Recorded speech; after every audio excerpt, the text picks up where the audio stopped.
G'day, Alex Collins, Bendigo Sheep and Lamb Market report for the 6th of September.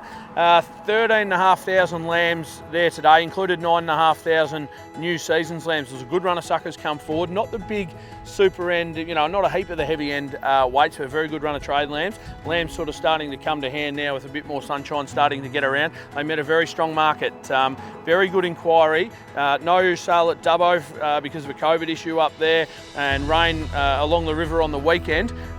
So a lot of lambs either didn't get out or didn't get to, direct to works. Consignments didn't get out. So yeah, very strong market in Bendigo. We saw, suckers make up to about $322, I think.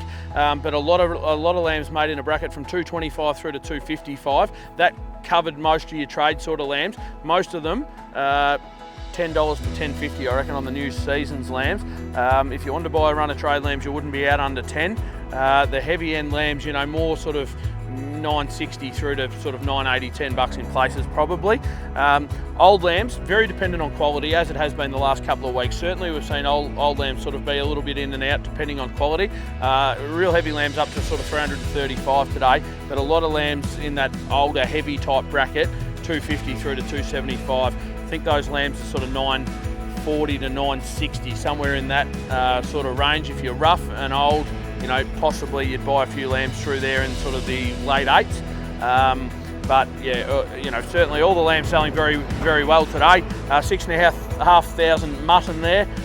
They sold particularly well. We're not seeing so many of the real heavy sheep come through at the moment, and with Fletcher's out, that's probably not a bad thing.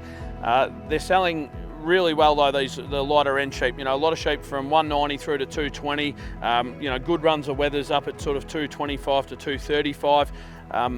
All your proper tradie type sheep, your lighter end sheep, and you're through to your trade type sheep, sort of 135 through to 175. That's all pretty rock solid and close enough to $7. So yeah, another good week in the sheep and lamb markets, and as we edge further and further into the flush of numbers coming from the spring, everything looks exceptionally positive at the minute. Until next week, we'll catch up with you then. Thank you.